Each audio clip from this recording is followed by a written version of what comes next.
My name is Andrew Stotts, and I'll be your host as we continue our journey into the teachings of Dr. W. Edwards Deming. Today, I'm continuing my discussion with John Dews, who is part of the new generation of educators striving to apply Dr. Deming's principles to unleash student joy in learning. The topic for today is applying Deming's system of profound knowledge in education. John, take it away. Andrew, it's great to be back and excited to talk about this. One of the things I was thinking about after our last conversation was a moment I had where I realized, as I worked with some senior leaders here, is we have these two buckets of knowledge. One bucket I would call subject matter knowledge, and we talked about this a little bit last time. And by subject matter, I don't mean knowing reading or social studies or writing, but I mean the things that you need to know in your field. So for us, it's, classroom management, how to deliver a lesson, how to design a curriculum, those types of things. And that's always sort of been a part of my work and gain proficiency in that bucket over time. But what I realized in studying Deming is there's this whole other bucket or type of knowledge, what Deming called profound knowledge, and that was missing across most of my career. And it was a revelation to understand that, hey, we need both of these things together to have any chance at improving our schools. It's interesting because, the whole focus in most of education is to become a subject matter expert. And that's what's rewarded. That's what we're doing. And this whole way of kind of how do we see the world, it's such a unique thing. Maybe you can just go through a little bit on the system of profound knowledge as, when you first came to it, and what does it mean to you? Yeah. I've been studying it for, a handful of years now.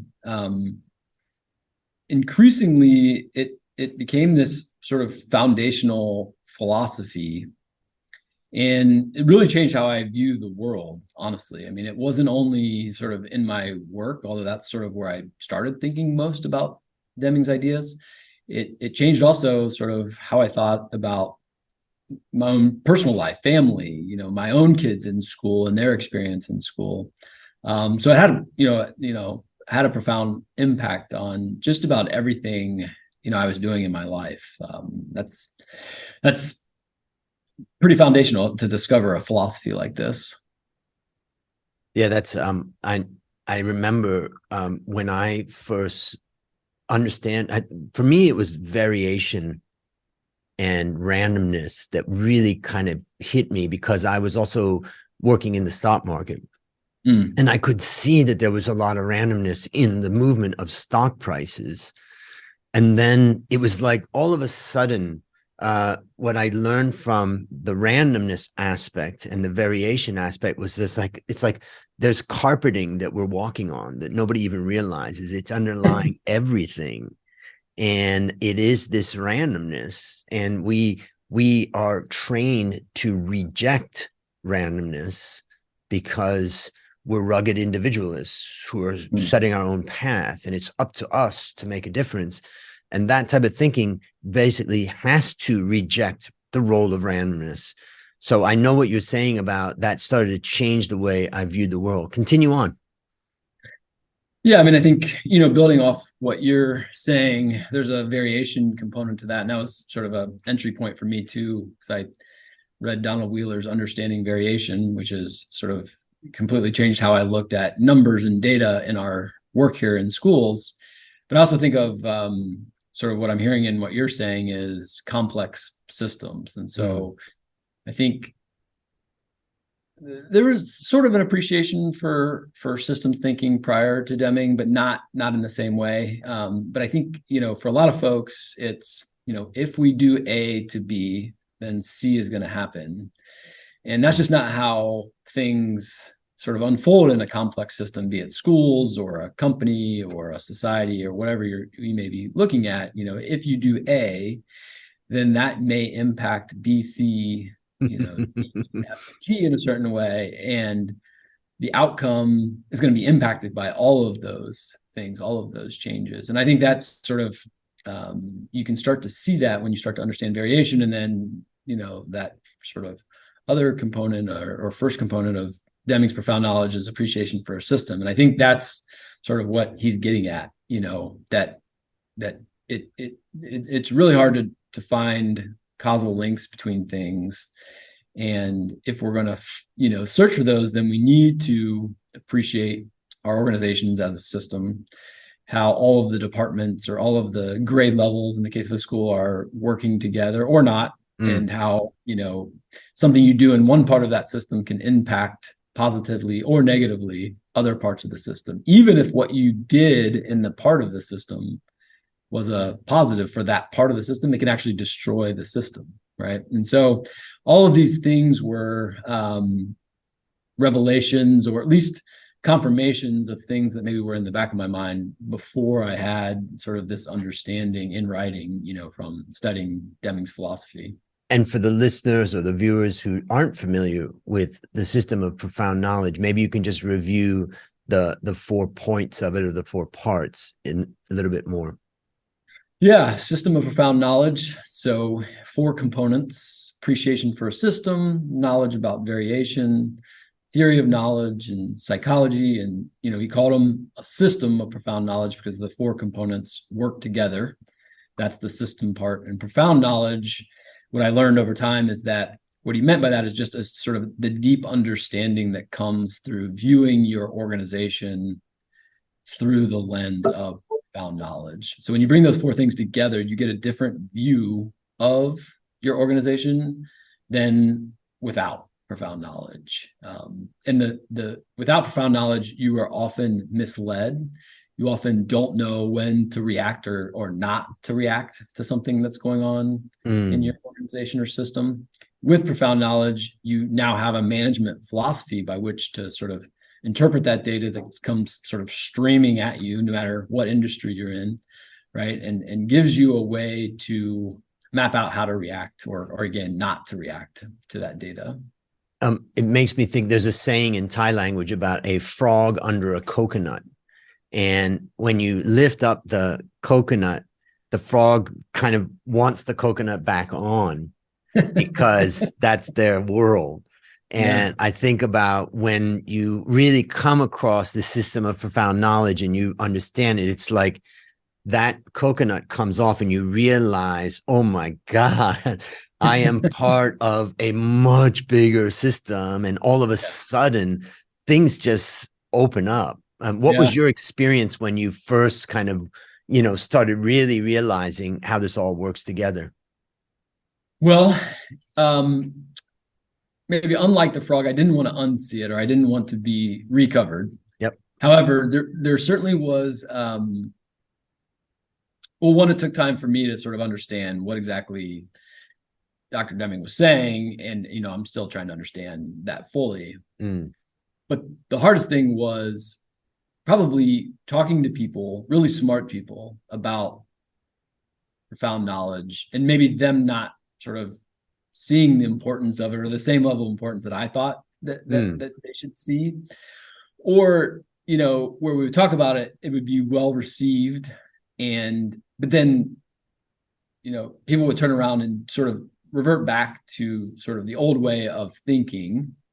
And for me, it was just realizing that this just takes repeated practice, because it is really a completely new way of thinking. It's a completely new way to look at data or your systems. It's a completely new way to think about how do you bring new ideas to your organization? How do you test those ideas?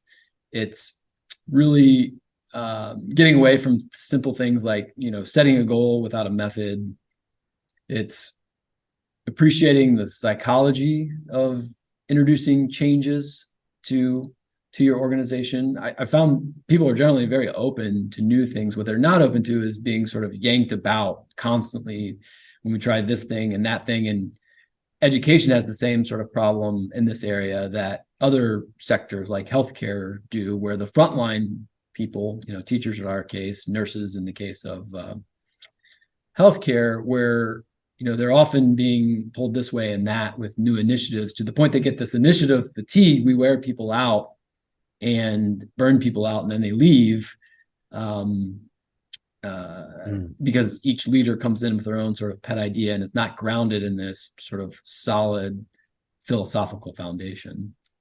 One of the things that's interesting about the system of profound knowledge is that it can be a bit overwhelming for someone who's first coming upon it, because it's like, oh my God, like there's a much bigger aim. And, one of the reasons why we don't think in a systems way and why we do think silos is because it's easier, and so for some people, it can feel like, oh God, this is just overwhelming. And I'm just curious, like, what your perspectives are on that, either for yourself or the people that you're, working with there, and kind of how do we make sure that you don't get overwhelmed by it?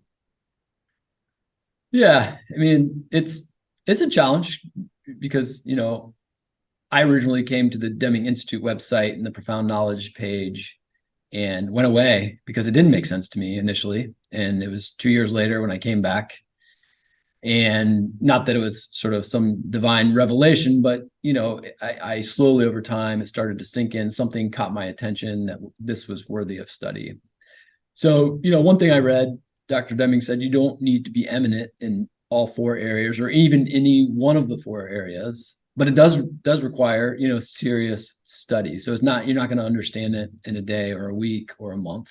I would also say anybody that gets serious about studying this philosophy, I would highly recommend reaching out to somebody that is further along in their understanding. And that's sort of a turning point. And I think I mentioned in the last episode, reaching out to Kelly Allen, who turned me on to David Langford, that accelerated my learning because I could ask specific questions and David could give me specific applications of Deming's ideas in the schools. And that certainly helped to clarify a lot of things for me. So that's something I would highly recommend. But I would read widely, watch the videos. You can go to a 2.5-day seminar that the Institute does, and then reaching out to someone that's, that is further along is something I'd highly recommend.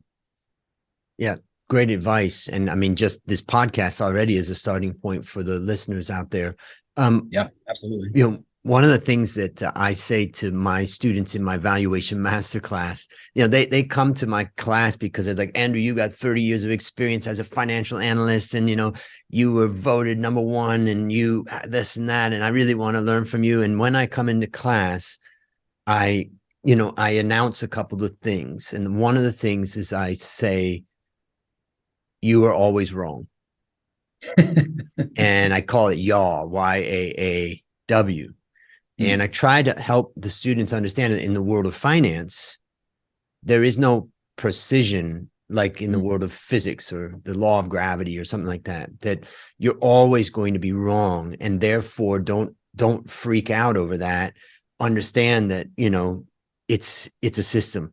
The second thing that I tell the students, and this one I think really gets them, and they don't really figure it out until the end, and that is, in my class and in the world of finance, what I teach is, if I'm successful as a teacher in this specific area that I'm teaching, if you feel less confident when you finish my course, I've succeeded.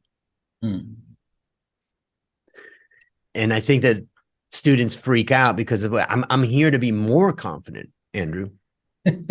And what I'm exposing them to is that, it's a constant, we're walking on quicksand. We're operating in a world where, even in the world of finance, just observing the world of finance, observing market prices and stuff can influence actions that we're taking in the market, can influence market prices. So the complexity level is so high. Yeah, that one of the things that makes me think of is sort of a, I don't know if I'd call it a paradox, but one of the early places that I went, even prior to sort of coming across Deming's work, is the Carnegie Foundation for the Advancement of Teaching. And they have it sort of as their mission to bring the science of improvement to the education sector. And they have an annual improvement summit. The first time I went, I realized that they had this footer on all of their materials, and it said probably wrong, definitely incomplete.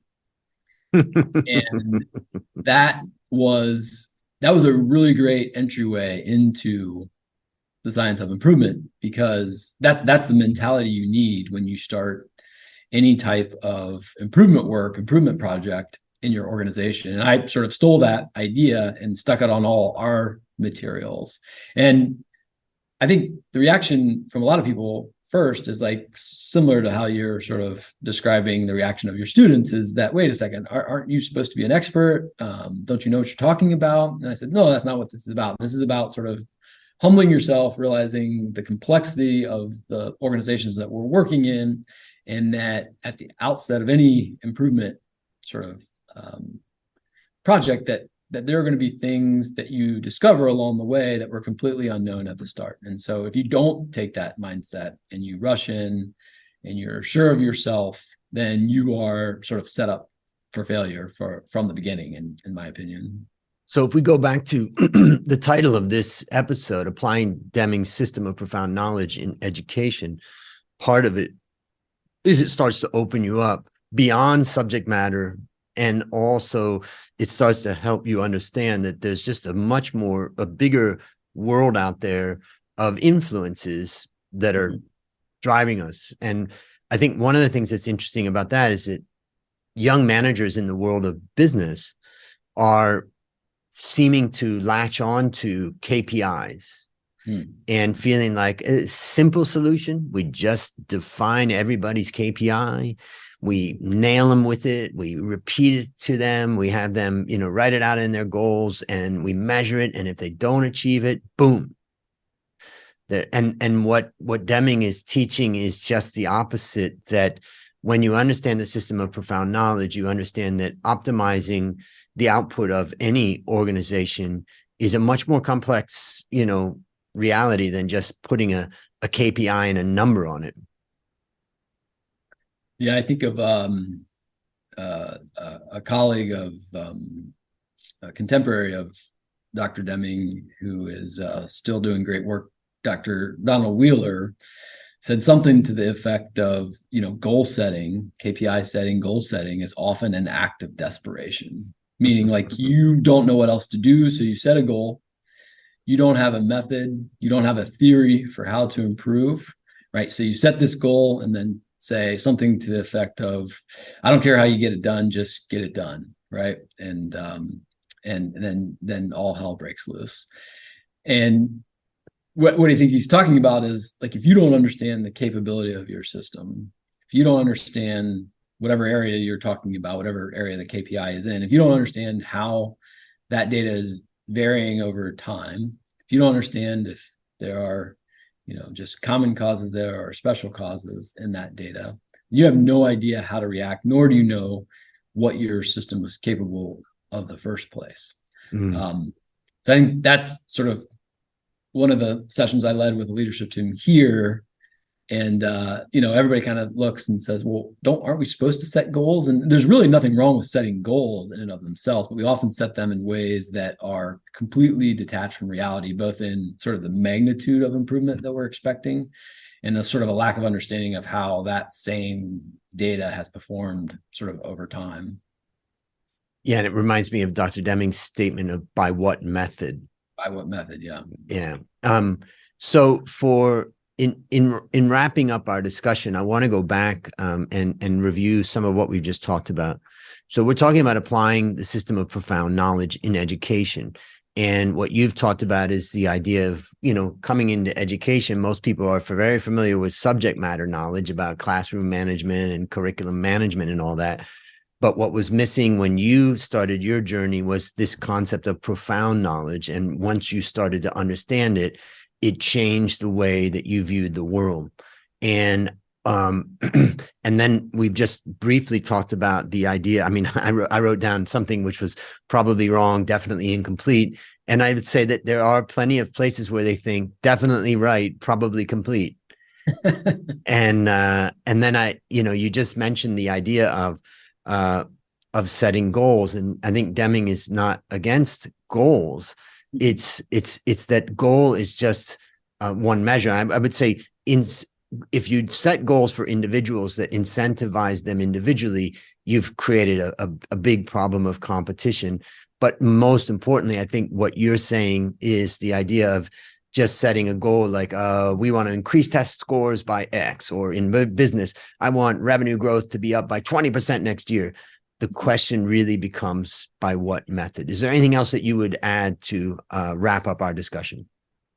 Yeah, I mean, I think, the goals or quotas, especially if you're optimizing one part of the system, very likely to destroy the system as a whole, or at least suboptimize it, make it worse. I think Deming said something to the effect of quotas can be a fortress against improvement, right? And I think he was exactly right, because people start to do all kinds of weird things when you start to set quotas or goals, especially again if they're incentivized as an individual, whether that's an individual worker or an individual department. I think things start to sort of happen in the opposite of what you wanted to happen when you do things like set goals without that appreciation for the capability of the system in the first place, or an understanding of the data, or an idea for how to improve. Because it's like, well, if we're going to set a goal to increase test scores, let's say by 10% next year, why didn't we do it this year? If we knew how to do that, what were we waiting on? Why do we think we can do it next year if we couldn't do it this year? Right. Great points. Well, John, on behalf of everyone at the Deming Institute, I want to thank you again for this discussion. And for listeners, remember to go to Deming.org to continue your journey. This is your host, Andrew Stotz, and I'll leave you with one of my favorite quotes from Dr. Deming. People are entitled to joy in work.